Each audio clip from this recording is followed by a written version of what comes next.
Habari za jioni. Ninafahamu ni uzoefu mpya, nadhani ni uzoefu mpya kiwa rotation na field alafu mwekee na maombi, si uzoefu mpya? Ni mara ya kwanza, kwa hiyo tunafuata tu sasa ratiba ile ya kanisa ya kiulimwengu ya maombi. Bwana asifiwe.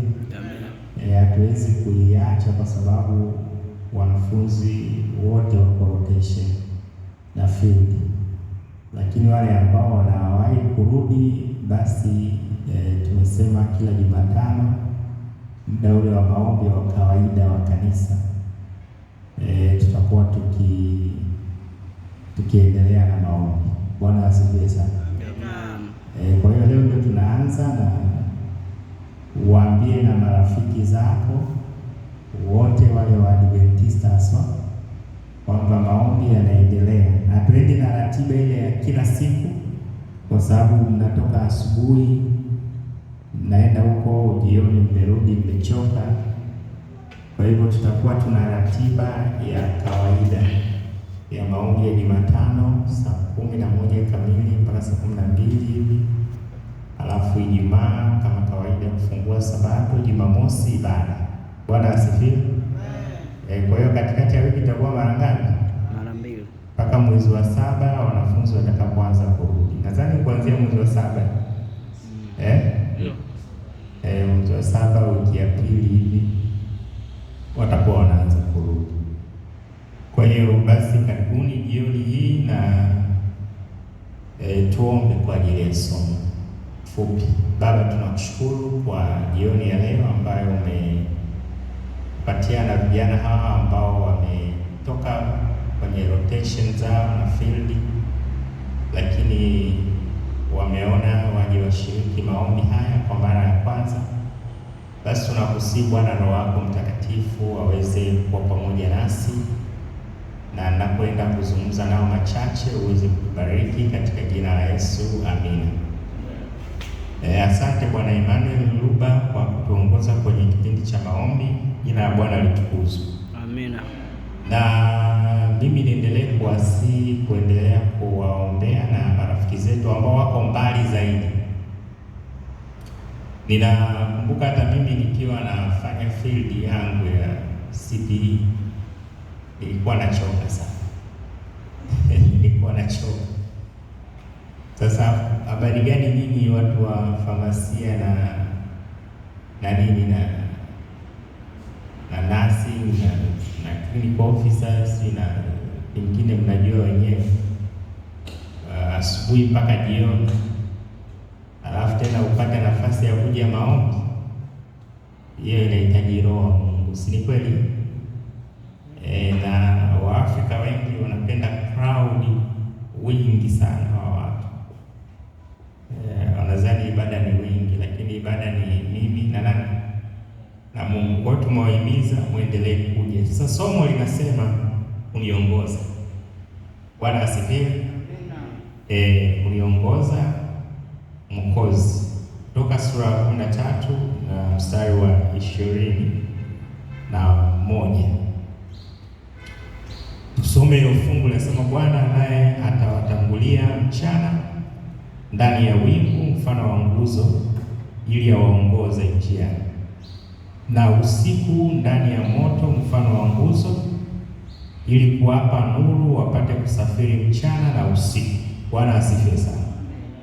Aya 22 nasema, ile nguzo ya wingu haikuondoka mchana, wala ile nguzo ya moto haikuondoka usiku mbele ya hao watu. Wale ambao mnasoma article zangu leo niliandika, wangapi wao wanasoma maandishi yale naandika kila siku kutoka Biblia kwa mpango? Okay, very good. Niliandika hiyo sura ya 13 aya ya 21 nikisema ya kwamba ninapenda kuimba.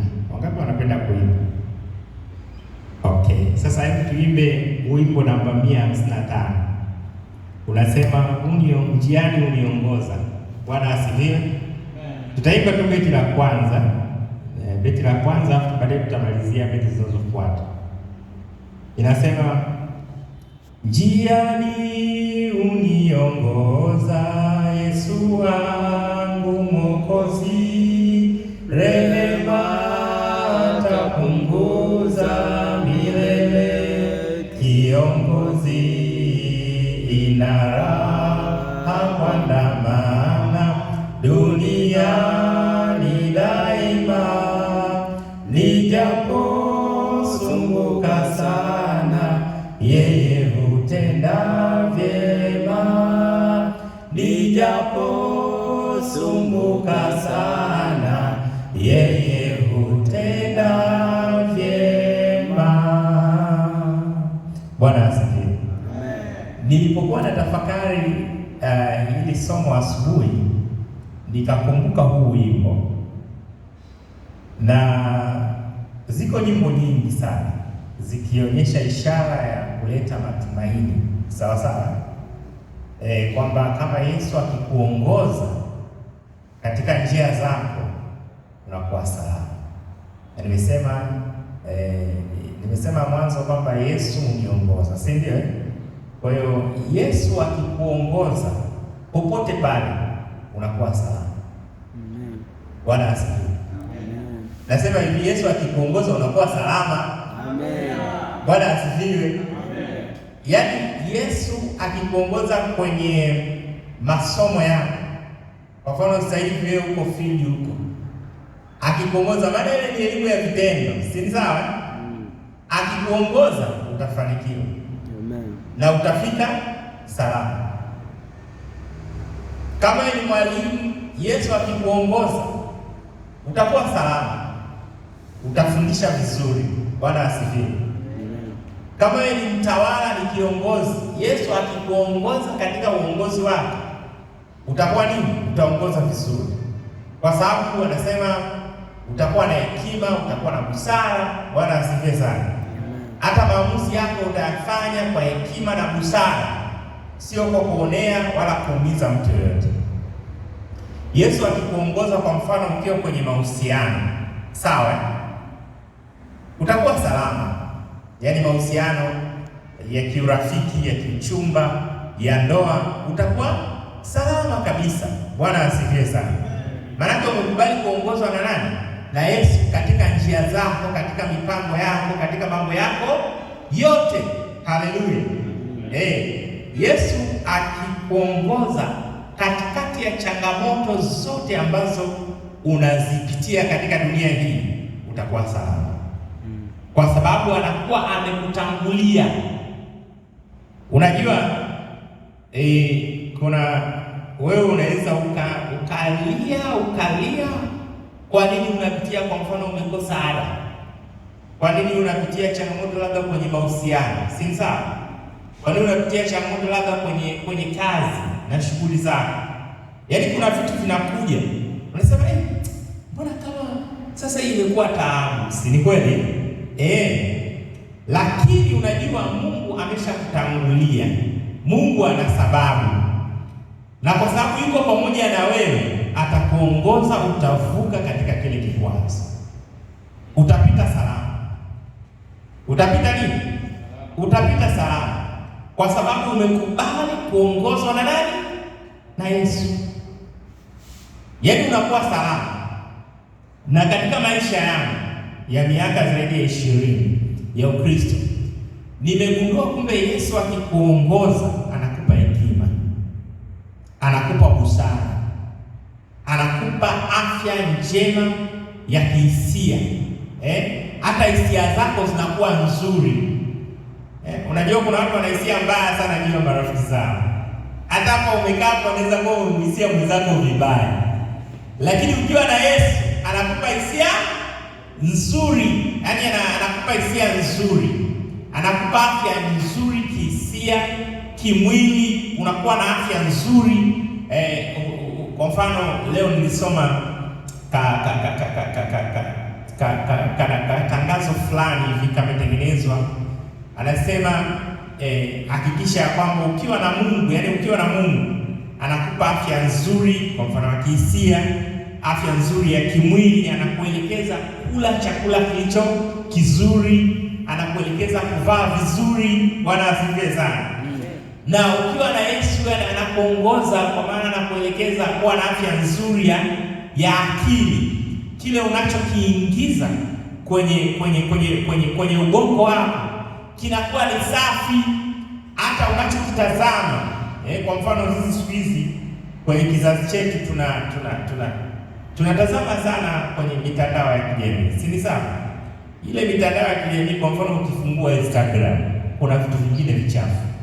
Uongo ni kweli? Lakini ukiwa na Yesu anakuongoza, ukiona tu vile vitu unaviondoa haraka, unavitoa, maana havifai. Ni Yesu anafanya nini? Anakuongoza kufanya nini? Kuongozwa na Roho Mtakatifu. Umekubali kuongozwa na Roho Mtakatifu. Kwa hiyo pia sio tu fahamu anautengeneza unakuwa mzuri katika macho yako, unachokitazama unaingiza kilicho kizuri. Katika masikio yako unachokisikia, Yesu anakuongoza usikilize vitu vinavyofaa kwa ajili ya afya ya ubongo wako. Hivi mnaelewa vizuri? Kule barabarani utakutana na vitu vingi vya ajabu, lakini Yesu akikuongoza, your brain itakuwa ikipokea maarifa yaliyo mazuri. Hata anakuongoza kulisoma neno la Mungu, anapokuongoza kulisoma neno la Mungu, au kusema tu mimi naamini tu Biblia ya Agano Jipya peke yake, au naamini Agano la Kale na Agano Jipya, ndio unasema nini? Ndio unasema Biblia. Yesu akikuongoza unakuwa salama. Bwana asifiwe. Anakufikisha mahali palipo salama. Lakini Yesu akikuongoza, hata mahusiano yako na jamii, unanielewa vizuri? Mahusiano yako na jamii yanakuwa ni mazuri. Yanakuwa ni mazuri. Unahusiana vizuri na watu. Unachukia maovu yao, lakini unawapenda wao kama wao.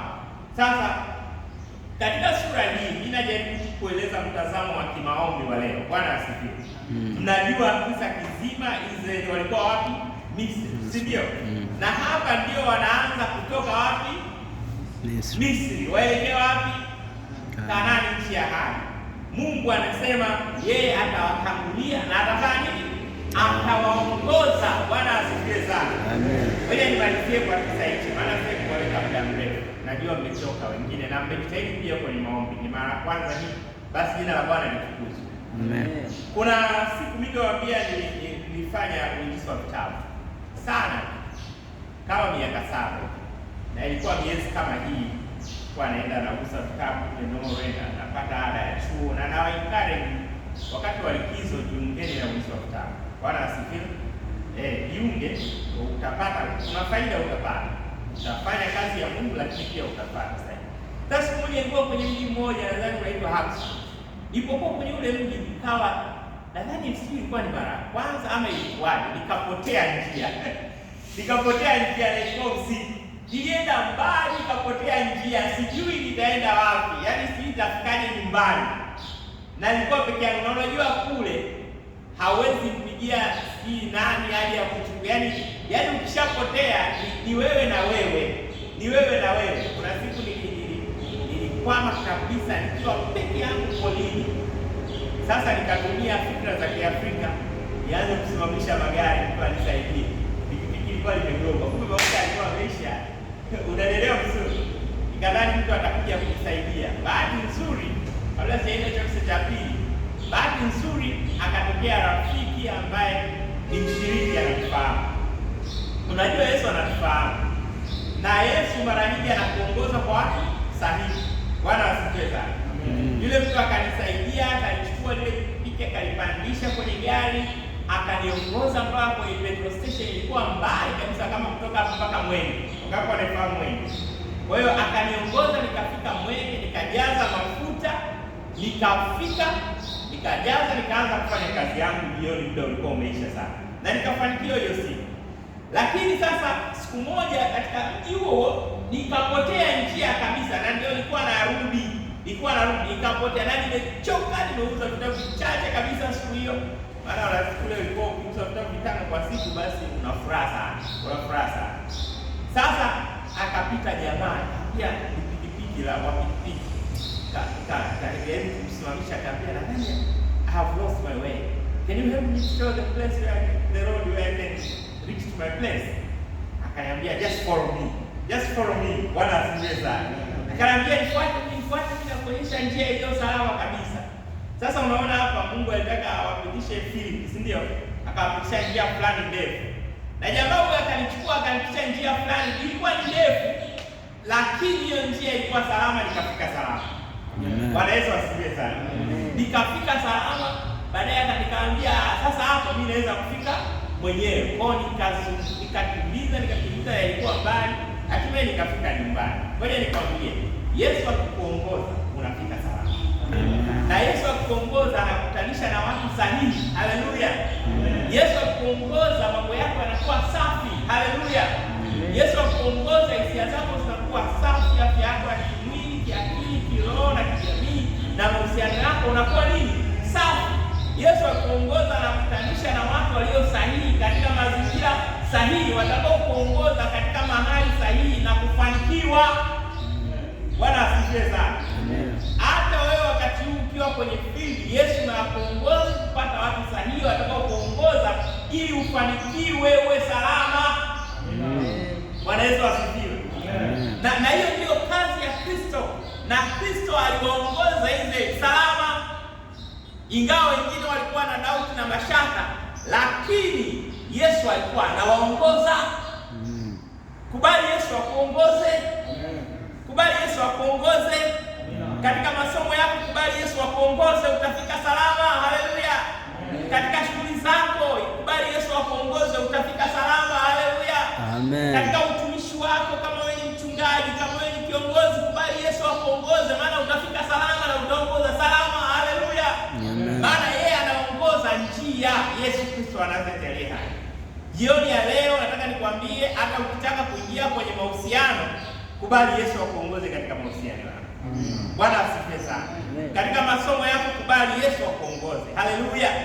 Narudia haya, nasisitiza kwamba nataka nikwambie jioni ya leo, ili uwe salama, kubali Yesu akuongoze katika njia zako. Amen. Kubali Yesu afanye akuongoze katika njia zako. Yesu akikuongoza unakuwa salama. Yesu akikuongoza unakuwa na furaha. Yesu akuongoza hata katikati ya changamoto nyingi, katikati ya mapigo mingi, nataka nikwambia amekutangulia, utafika salama. Haleluya. Hata kama njia itakuwa ni ndefu, yenye miiba, yenye mabonde, yenye kila kitu ambacho ni kizito, nataka nikwambie Yesu akikutangulia, akikuongoza, utafika salama. Amen. Utafika salama. Kwa hiyo kubali huo uzoefu na usijione kuwa uko peke yako, ya kwamba tambua Yesu anakuongoza. Yesu yuko pamoja na wewe. Bwana asifiwe. Amen. Tuweze kuimba zile beti mbili zilizobaki, alafu tutaomba.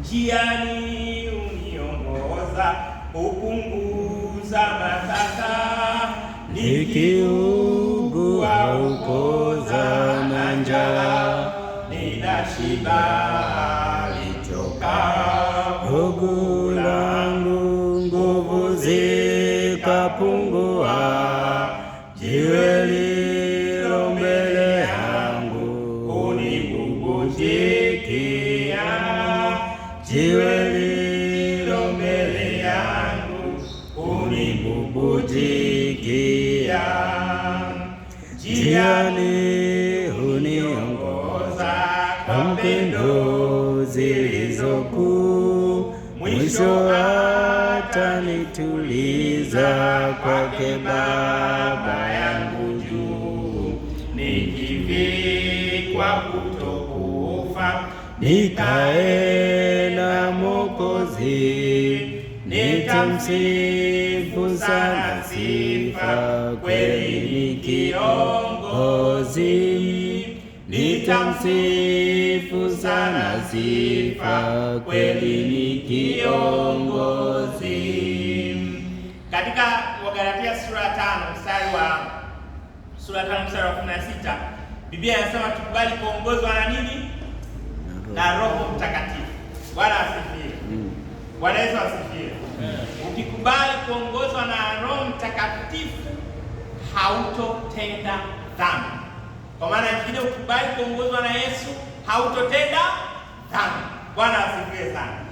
Yesu anapokuongoza katika dunia hii iliyochafuka na uovu, atakuepusha na dhambi, atakupatia ushindi dhidi ya nini? Ya dhambi. Bwana asifiwe sana. Utaikimbia dhambi kama ukoma, lakini Yesu anapokuongoza kwa maana ya Roho Mtakatifu, utajaa tunda la Roho Mtakatifu. Wagalatia sura ya 5 aya 22 mpaka 26. Utakuwa na upendo, utakuwa na furaha, utakuwa na amani, utakuwa na uvumilivu. Haleluya! Wangapi wanampenda huyu Yesu? Wangapi wanampenda huyu Yesu? Kwa hivyo basi, tufumbe macho tuweze kuomba. Baba, nakushukuru kwa jioni ya leo. Asante kwa sababu pamoja na kwamba wanafunzi hawa wana ratiba ndefu, karibu miezi miwili ya kuwa na rotation, wametawanyika karibu Tanzania hii nzima na sehemu hapa Dar es Salaam, karibu wilaya zote. Baba, tumekumbuka kwamba tuwe na muda wa maombi katika Jumatano hii kama kawaida, desturi ya kanisa. Asante kwa sababu umetupatia mwanzo mzuri katika siku ya leo. Ninawaombea wanafunzi wote mahali popote pale walipo, Bwana ukawalinde na ukawatunze katika elimu ambayo wanaendelea nayo ya vitendo, ukawabariki wakafanye vizuri na jina lako litukuzwe. Na wakumbushe kama ambavyo umetukumbusha hapa kuwa na muda wa maombi, nao wapate muda wa kuabudu wewe katika utukufu wa jina lako. Tunaombea chuo hiki, tunaombea walimu, tunaombea na wafanyakazi wote na mwenye chuo hiki, endelea kuwabariki. Lakini tunawakumbuka na wazazi, na Bwana tunaomba uendelee kubariki na taifa hili la Tanzania, umbariki rais wa nchi hii, uendelee kumpa hekima na busara kuliongoza taifa hili. Bwana lilinde na uliepushe na yote ambayo kinyume na mapenzi yako dhidi ya taifa hili. Bwana tunaombea na viongozi wa kanisa, ukaendelee kuwabariki, wape hekima zako na busara zako kuweza kuliongoza kanisa lako katika utume. Hata mwezi ujao kutakuwa na uchaguzi wa viongozi kuanzia GC na division na taasisi zake. Bwana nakusihi Bwana ukaongoze yote yatendee katika utukufu wa jina lako. Mwenyezi Mungu, jioni ya leo tunapotawanyika, uendelee kuwa pamoja nasi na utubarikie katika jina la Kristo Mwokozi wetu. Amina. Amen. Bwana wabariki sana. Tunashukuru kwa kuja na mwanzo mzuri huu. Tuendelee kuwakumbusha na wenzetu, basi kila Jumatano tutakuwa tukutana hapa saa 11 mpaka saa 12, na Ijumaa ile saa 12 mpaka saa 1, na Jumamosi kama kawaida ibada. Mungu awabariki sana.